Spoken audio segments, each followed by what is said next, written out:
ଏବେ ଏବେ ଯେଉଁ ଟାଇପ୍ର ପୋଲିସର ଆଡ଼ମିନିଷ୍ଟ୍ରେସନ୍ ଚାଲିଛି, ପୋଲିସ ଆଡ଼ମିନିଷ୍ଟ୍ରେସନ୍ ଉପରେ ବର୍ତ୍ତମାନ ଲୋକମାନଙ୍କର ଭରସା ତୁଟି ଯାଉଛି। ବିଭିନ୍ନ ଜାଗାରେ ଦେଖାଯାଉଛି ପୋଲିସ ମାନେ ଓକିଲ ହେଉ କି ସାଧାରଣ ଲୋକ ହେଉ କାହାକୁ ପିଟାପିଟି ଆଉ ମନ ଇଚ୍ଛା ସବୁ କିଛି କାମ କରୁଛନ୍ତି। ତା କାରଣ ହେଲା ଆମର ଯେହେତୁ ଗୋଟେ ଆଇନରେ ଅଛି, ବର୍ତ୍ତମାନ ଇନଭେଷ୍ଟିଗେସନ୍ ସମୟରେ କିଛି ହସ୍ତକ୍ଷେପ କୋର୍ଟର ହସ୍ତକ୍ଷେପ ହେବନି, କିଛି ହେବନି। ଏଇ ଯେଉଁ ପ୍ରଣାଳୀରେ ରହିଲା ପୋଲିସର ମନମୁଖୀ କାମଟା ପ୍ରାୟ ଏବେ ଦେଖାଯାଉଛି। ସେଥିରେ ଗୋଟେ ଜ୍ୱଳନ୍ତ ଉଦାହରଣ, ମୁଁ ସରପ୍ରାଇଜଡ୍, ଯେଉଁଟା ଆମର ଶହୀଦନଗର ପୋଲିସ ଷ୍ଟେସନରେ ଜୈନିକ ଲୋକ ଯିଏ ଅତି ଇନୋସେଣ୍ଟ ଲୋକ, ତାକୁ ଆଇଆଇସି ଜୋର ଜବରଦସ୍ତ କରି, ଶହୀଦନଗର ଯେଉଁ ଆଇଆଇସି ଏବେ ଅଛନ୍ତି, ଜଣେ ଜୋର ଜବରଦସ୍ତ କରି ଡିଡ୍ ଅଫ୍ ଏଗ୍ରିମେଣ୍ଟ କରିବା, ଆଉ ତାକୁ ଜବରଦସ୍ତି ତୁ ଘରୁ ସୁନା ଆଣେ, ଏଇ ଲୋକର ସୁଜେ, ଏଇ ଟାଇପ୍ର କରିବାଟା କେତେ ବଡ଼ ସମୀଚୀନ ହେଲା।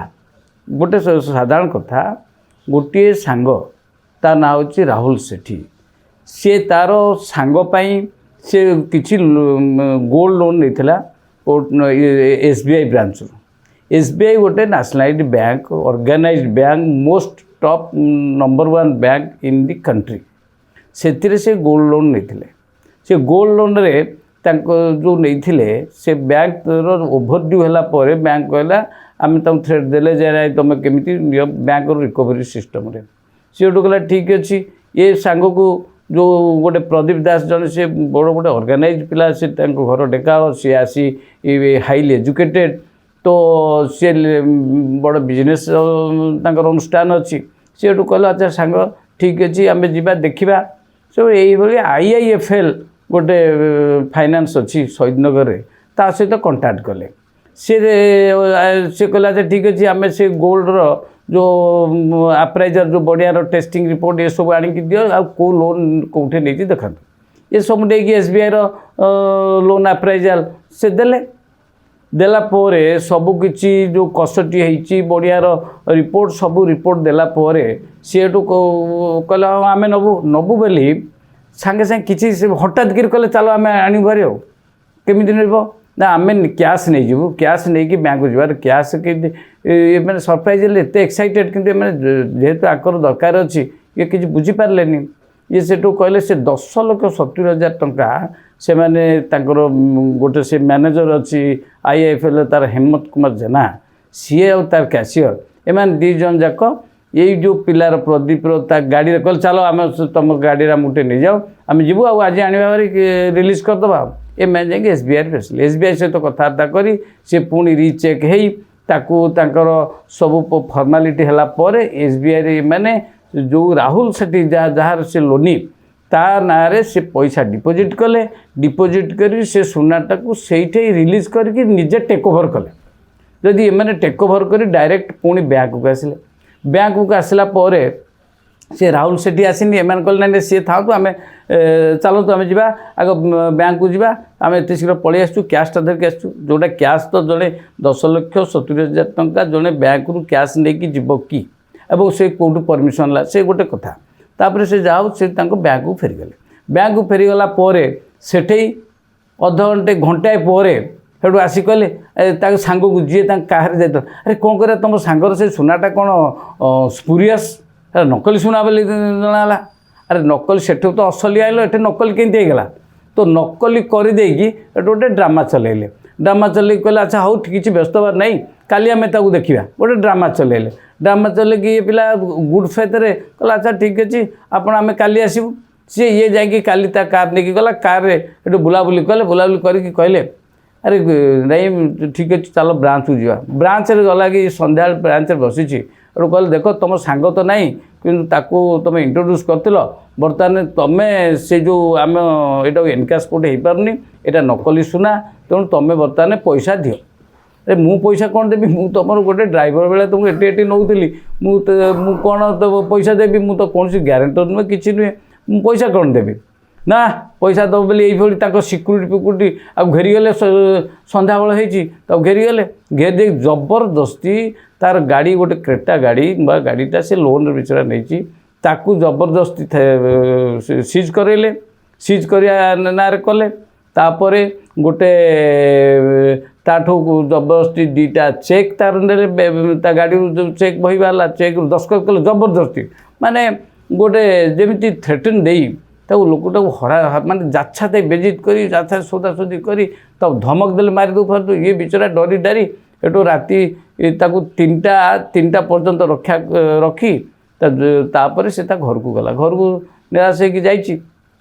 ये फल सी एटू कौन कला ता परदिन ये सब घटना को गोटे वर्णना करी जाकि आईआईसी शहीदनगर जनइला किंतु ये जानी जे शहीदनगर थाना से आईएफएल से सहित भल संजोग अच्छी कहीं जान तेणु ये जाकि जो जनइला सांगे सांगे आईआईसी कौन कले आमर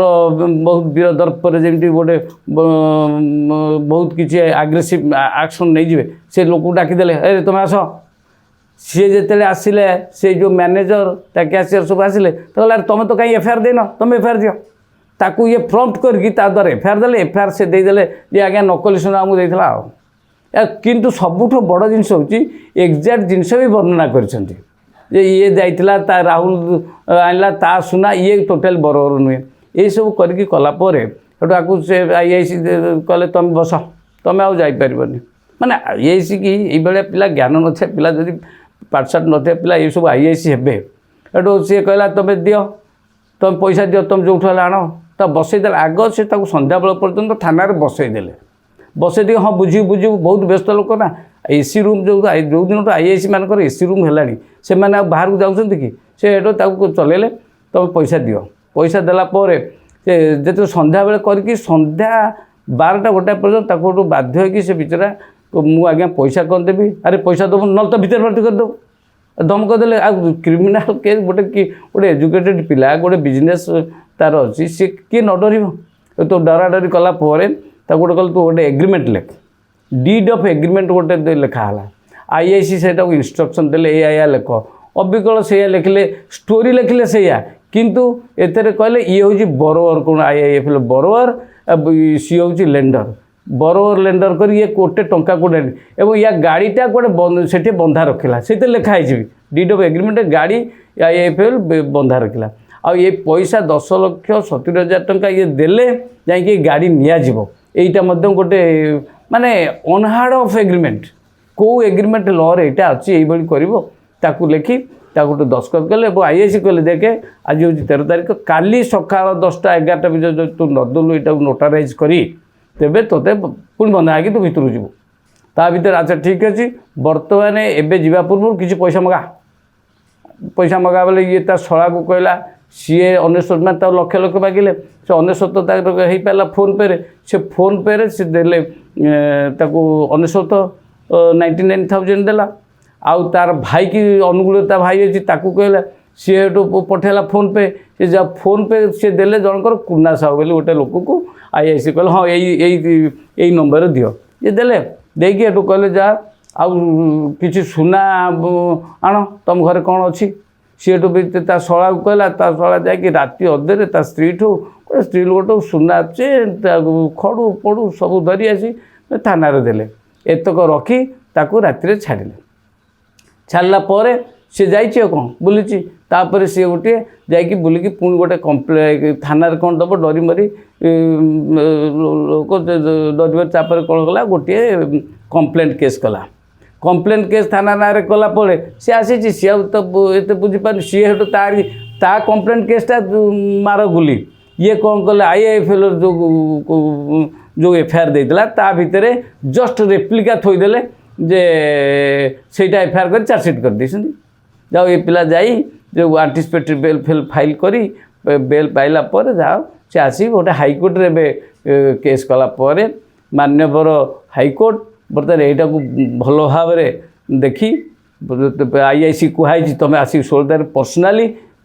माने वीडियो नहीं ऑनलाइन नहीं वर्चुअल मोड रही आज की इन पर्सन प्रेजेंट है कि सी बर्तमान जवाब दाखल करें जे मु कौन करी माने आप देखिए से एग्रीमेंट से एफआईआर ये कंट्राडिक्टरी जस्ट एफआईआर दिखाई थोदेला एग्रीमेंट मन नहीं जान चोर जब चोरी करती से कौन करती जो गुड़ा किसी क्लू छाड़ी था ये आईआईसी आईआईएफएल ये लोक सहित मिसी कि पैसा रोजगार चलती कौन ତାହେଲେ ମାନେ କେତେ ଆସ୍ପିରାଣ୍ଟ ତମେ ଆଇଆଇସି ପୋଷ୍ଟରେ ବସିଗଲା ପରେ ସବୁଠୁ ବଡ଼ ଜିନିଷ ମୋର ଯାହା ଅନୁଭୂତି ହେଉଛି ଆଗେ କ'ଣ ଥିଲା ଆଗେ ଥିଲା ଗୋଟେ ଡିଷ୍ଟ୍ରିକ୍ଟର ଆଡମିନିଷ୍ଟ୍ରେସନ୍ ହେଡ୍ କଲେକ୍ଟର ରହୁଥିଲେ এইটা ମୁଁ ଦେଖୁଛି ବହୁତ ସମୟରେ ସରକାର ପରେ ବୁଝୁଛନ୍ତି ମାନ୍ୟବର ଅଦାଲତ ବି ବୁଝୁଛନ୍ତି କ'ଣ ଅସୁବିଧା ହେଉଛି ସେତେବେଳେ ଥିଲାବେଳେ ଜଣେ ମାଲିକ ଡିଷ୍ଟ୍ରିକ୍ଟର ମାଲିକ ଜଣେ ତାପରେ ସେମାନେ ସବର୍ଡିନେଟ୍ ଏସ୍ପି ମଧ୍ୟ ତାଙ୍କ ଆର୍ଟ ପାର ନଥିଲେ ସେ ଏସ୍ପି ଯାଇକି କଲେକ୍ଟରକୁ ସାଲୁଟ୍ ମାରୁଥିଲେ ଏବେ ଆଇନ ଚେଞ୍ଜ ହେଇଗଲା ଏସ୍ପିର ଗୋଟେ ପାରାଲାଲ ଦୁଇଟା ପାରାଲାଲ ଲିଡର ଆମର ଗୋଟେ ଡିଷ୍ଟ୍ରିକ୍ଟରେ ରହିଲେ ତ କଲେକ୍ଟର ଯେଉଁଠି ପ୍ରାଧାନ୍ୟ ଚାଲିଗଲା ସେଥିରେ ପୋଲିସ ଟ୍ରୁପ୍କୁ ଆଉ କଲେକ୍ଟର କଣ୍ଟ୍ରୋଲ କରିପାରିଲେନି ସେତେବେଳେ ପୋଲିସରେ ସମସ୍ତେ ଏସ୍ପି ମଧ୍ୟ ପ୍ରୋଟୋକଲ୍ ଅନୁସାରେ ଏସ୍ପି କଲେକ୍ଟର ଫାଷ୍ଟ ଦେନ୍ ଏସ୍ପି এই সিস্টমটা হয়নি বহু সময় হব এবে বহু যেতবে আমার জুডিশিয়ারি মধ্যে আম সময় ডাইরেক্ট রিক্রুটমেন্ট কিংবা 3 বর্ষ 5 বর্ষ প্র্যাকটিস কলাপরে জুডিশিয়াল সর্ভিসে আপিল করতে হঠাৎ সুপ্রিমকোর্ট জজমেন্ট হয়ে গলা এবারে জস্ট আউ এক্সপিরিয়েন্স বার এক্সপিরিয়েন্স দরকার না তেমন গুড়ে পিলা দুয়ামূলা জস্ট কলেজে পড়ুলে তা ওজেস পরীক্ষা ভটকিরি পাইগলে পাইকি ছাড়ি হয়ে গেলে সেই ব্যাচটা সেই যে কেতে গ্রুপরে যে ডাইরেক্ট যাই ম্যাজিস্ট্রেট হলে সেই ফল আমি ভোগিলু ফল সেতরে মান্য সুপ্রিমকোর্ট মধ্যে অনুভব কলে যে এইটা বড় ভুল হয়ে গলা তারপরে এবে 3 বর্ষ লাগু করে দিয়াগলা 3 বর্ষ এক্সপিরিয়েন্স হব আইএসি তো চাকরি যাইকি এ পয়সা তাঠু আদায় হওয়া দরকার এবং সে ক্রিমিনাল কনস্পিরেসি এই এক্সটোরসନରେ সে নিহাতি বুକ୍ হওয়া দরকার এইটা হচ্ছে গোটে ডেফিনেটলি গোটে রেগুলার তাଙ୍କର কনেক্টিভিটি নথিলে এইভাবে হয়ে নথান্তা কাইকি হঠাৎ গোটে এতে সেই প্রাইভেট ব্যাঙ্ক পাই আইআইসির দরদ কোণ পাই তার তো আইআইসি মানে যে ইয়ার তো এবে যে সমস্তে প্রাইভেট কেই লোন নেইকি যে গাড়ি মোটর গুড়াକୁ ধমকেইকি রখি দৌছন্তি ফাইনান্স যে ভেহিকল ফাইনান্স কি গোল্ড ফাইনান্স সে দবর যদি ঘরে পশিকি মধ্যে ତାଙ୍କ ଗାଡ଼ି ସିଜ୍ କରିଦେଉଛନ୍ତି ୱିଦାଉଟ୍ ଏନି ଲଡ଼ ତାଙ୍କର ଗୋଟେ ରିକଭରି ଏଜେଣ୍ଟ ଅଛନ୍ତି ସେମାନେ ଦେବେ ସେ ରିକଭରି ଏଜେଣ୍ଟ ମାନେ କ'ଣ କରନ୍ତି ଆଇଆଇସି ପୋଲିସ ଷ୍ଟେସନ ସହିତ ନେଗୋସିଏଟ୍ କରନ୍ତି ଏମାନଙ୍କୁ ମାସିକିଆ ପଇସା ଦିଅନ୍ତି ଯାହାଫଳରେ ତୁମେ ଏଫଆଇଆର୍ ନେଇକି ଯିବ ସେ ଚୁପ୍ ହେଇକି ବସିବେ